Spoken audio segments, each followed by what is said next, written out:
રાજેશને ખભા પાછળ જે ઠંડો શ્વાસ અનુભવાયો એ ક્ષણમાં જ એને પરસેવો આવી ગયો. એણે તરત પાછું વળીને જોયું તો છોકરી એની પાછળ જ ઊભી હતી.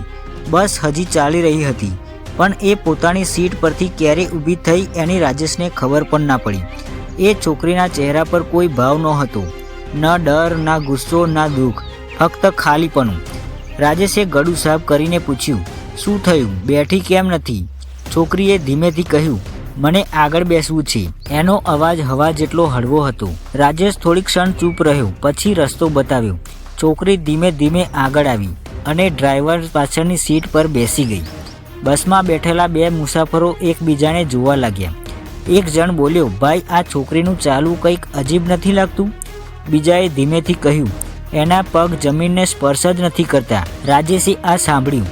એના શરીરમાં જનજનાટી ફરી વળી અને ફરી રિયર મિરરમાં જોયું. છોકરી બેઠેલી હતી પણ મિરરમાં એનું પ્રતિબિંબ સ્પષ્ટ દેખાતું નહોતું. બસની અંદર અચાનક વાતાવરણ બદલાઈ ગયું. એસી નહોતું છતાં ઠંડક વધતી જતી હતી. ડ્રાઈવરે ધીમે અવાજે કહ્યું, રાજેશ, મને આ સારું લાગતું નથી.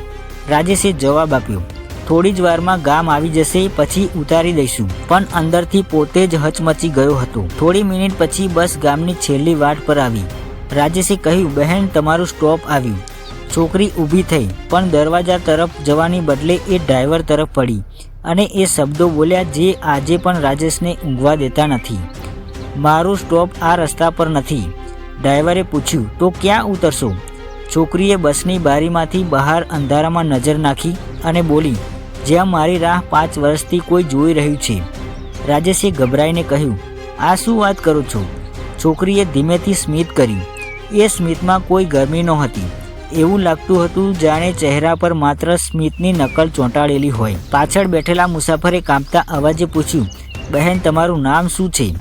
છોકરીએ બસની છત તરફ જોયું અને કહ્યું, નામ હવે કોઈ બોલાતું નથી. અચાનક બસના અંદરની બધી લાઇટો ઝબકી ગઈ.